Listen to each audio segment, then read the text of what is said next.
and not leave anything out is you look at the ears, and then you look at the tail, and then you look at the feet.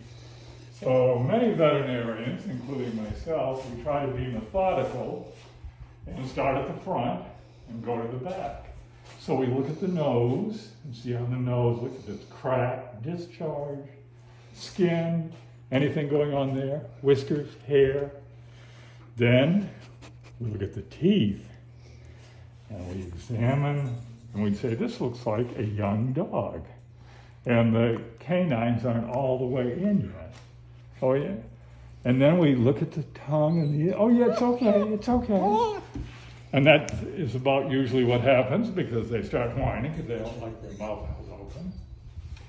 And then we look at the ears. And if we had an otoscope, we might use an otoscope. Oh, stay. Oh, no, stay. Yeah. Okay. We might use an otoscope and look in there like that. And again, sometimes dogs are tolerant of this and sometimes not so much. And then sometimes the owner will say, sit. And if the dog sits, that's how we're doing the front. Bear, sit. Good. And then we kind of feel the throat, feel the lymph nodes in the neck, see if they feel enlarged, feel maybe the thyroid area and the larynx, and get an idea of how heavy the dog is, whether it's well filled out. In her birth, she's almost 6 months, just so you know. She's about 5 days away. No, 1 day away from, September 11 is her birthday. So she's in 6 months and 2 days. Yeah, okay. Okay, it's okay, Bear. Bear, touch. And then at this point, probably at many points, the owner would be just holding her like I did when I picked her up. Okay, I'll hold her right now. Sort of like holding her like this while I'd be doing all these. Okay, so I'll do that. Unless you want to keep filming, in which case we can No, it's okay. keep going the way we're doing. Ready, you want to now. film with that one? So we have. Okay, I'm here. Okay. The owner is here. Okay, so I guess we can get away. You can just in here. This position? All right, whichever.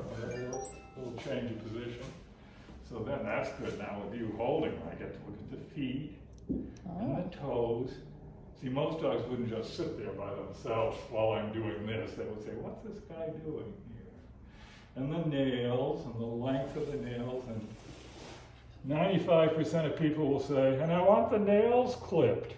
And usually they're this short already. And I'll say, they're really short enough. Are you sure they're short enough? But sometimes this little dew claw gets a little bit Sure.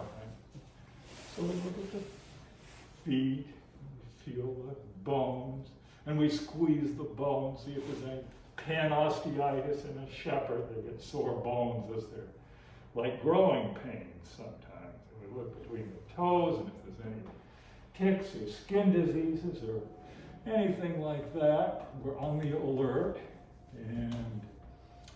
And then we move toward the back of the dog. So you get to keep holding the front, and probably at this point I'd actually be feeling the abdomen. And I would say this is a good weight dog. It's lean, but she's not overweight and she's not too skinny. And you can feel the ribs, which is good, because you should be able to feel the ribs. Not necessarily see the ribs, because when you can see the ribs, they're a little bit skinny. Yeah. So she's good? She's good, right. And we would weigh her, of course, which I will do. yes, in that the would other be room. part of it. I'll use my digital scale and do it. And then we actually look underneath and see what's going on here. She has not been spayed, I know that. Okay. She's too young.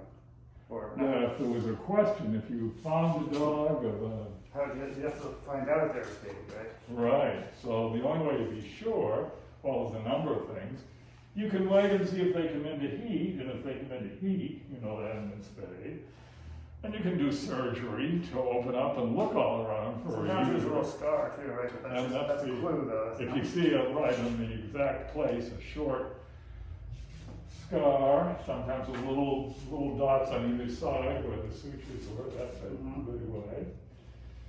And then another good place. Fleas are often back here, like this.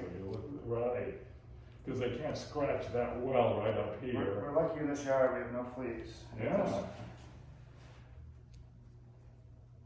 You good girl there. You're So important. good Duncan, there. I didn't do this properly with Duncan, so he really gets nervous in the bed. Oh, And like literally like wants to poop himself sometimes, you know. Oh, Bonky. Usually every time he goes in, he Oh, But Well, we're my used pet's to really it. tolerant, and we put a muzzle on him too. But he doesn't freak out too much. But we had to get an aspirate from his little fatty. yeah. yeah, he has one little to make bump. sure it was benign, and it was. But that wasn't fun. Oh, Getting a big shepherd on the table that big, Yeah. and on his back. Yeah, well, you have good control inside. Anyone, but yeah. So I think that, let's see what's, and then sometimes people say my dog has been scooting or dragging his rear end, or it sits down and it drags its rear end along. So then we have to check the anal sacs because they have glands on either side of the rectum. Have any of your dogs ever had? Yeah, how come some dogs need to have their anal glands Expressed. My shepherds have never had to. Well, Is it lucky because it you. happens naturally? Naturally, they're supposed to be emptied out every time something puts pressure on the area, like the passage of a stool, Right. bowel movement. That will put a little pressure in those scent glands that smell like sardines or skunks or whatever people say. A little bit of the secretion will get squeezed out, but sometimes they get plugged up. So in certain breeds, it's more apt, or just doesn't It matter. can happen in any breed. I've seen it in just about I just every never had to tell my vet or groomer to ever do it. So Well, when they have a problem, usually they will either be biting a whole lot back there, or maybe they'll be just sitting down and then Scooting. dragging their rear yeah, so end that's a good. along. Okay, that's good. So that's a good symptom. to watch to for. pay attention for. Right, because that means pressure is building up. And The they're dog's trying doing that to relieve a the lot, then you pressure. should maybe check Yeah. that. Yeah, trying to Okay, relieve so that's the the pressure. basic, just check. That's it. All right. Come on. This is a healthy dog. Thank you to our veterinarian, and You're thank welcome. you And our Canine resident Conservatory, trainer, our our new resident assistant. trainer, Our new assistant. and Bear. Thanks, Brenda.